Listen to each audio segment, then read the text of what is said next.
Shocking emergency scanner audio has revealed the frantic final moments before Senator Lindsey Graham was found suffering cardiac arrest inside his Washington, D.C. home.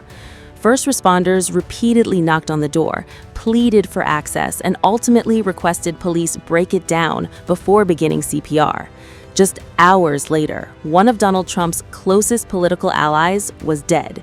Here's everything we know. One of the most influential Republican voices in Washington is gone. South Carolina Senator Lindsey Graham has died at the age of 71, following what his office described as a brief and sudden illness. But newly revealed emergency scanner audio paints a dramatic picture of the desperate efforts made to save his life. According to NBC News, emergency crews raced to Graham's Washington, D.C. residence on Saturday night after receiving reports of a cardiac arrest at the property. The audio reveals first responders arriving at the senator's home, only to find themselves unable to get inside. One dispatcher asked whether crews had attempted to make contact with the patient. The responder answered simply, yes, repeatedly. With no response from inside, the situation quickly escalated. At approximately 8:35 p.m., one emergency responder can be heard making an urgent request. "We'll need MPD to force entry." The request was directed to the Metropolitan Police Department, Washington, D.C.'s primary law enforcement agency, so officers could force open the home's door. Roughly 20 minutes later, the tone of the radio traffic became even more alarming. A responder radioed that CPR was now in progress, requesting assistance from a CPR advisor as crews fought to revive the senator. Despite those efforts, Graham could not be saved. His office later confirmed the heartbreaking news. In a statement, staff announced, on the evening of Saturday, July 11th, U.S. Senator Lindsey Graham passed away from a brief and sudden illness. The statement added that Graham's family was requesting privacy while thanking the public for their prayers during the difficult time. The timing of Graham's death has stunned Washington.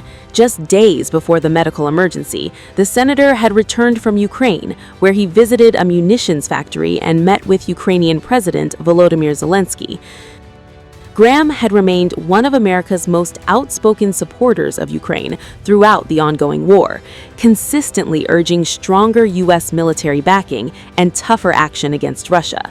His trip highlighted his continued involvement in foreign policy right up until his death. He was also scheduled to appear Sunday morning on NBC's Meet the Press, making the news all the more unexpected. U.S. President Donald Trump reacted early Sunday with an emotional tribute on social media. Trump wrote, "Senator Lindsey Graham, one of the greatest people and senators I have ever known, is dead." He continued, "He was always working and was a true American patriot. Lindsey will be greatly missed." The tribute reflected the close political relationship between the two Republicans. Although the pair experienced public disagreements during Trump's first presidential campaign, Graham later became one of Trump's strongest allies in Congress and one of his most vocal defenders on national security and foreign policy. Over the years, Graham frequently traveled overseas on behalf of U.S. interests, meeting foreign leaders and advocating for an aggressive American role on the world stage. Throughout his Senate career, Graham became known as one of the Republican Party's leading voices on defense, military affairs, and judicial nominations. Serving South Carolina in the Senate for more than 2 decades, he built a reputation as an influential member of the Senate Armed Services Committee and Judiciary Committee. Whether discussing Supreme Court confirmations, military operations overseas, or America's alliances abroad, Graham remained a constant presence in Washington politics. His willingness to cross party lines at times and fiercely defend his allies at others made him one of the Capitol's most recognizable political figures.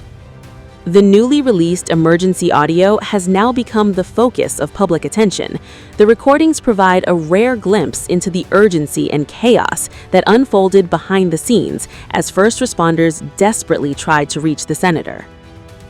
Repeated knocks, no answer. A request to force entry, then CPR.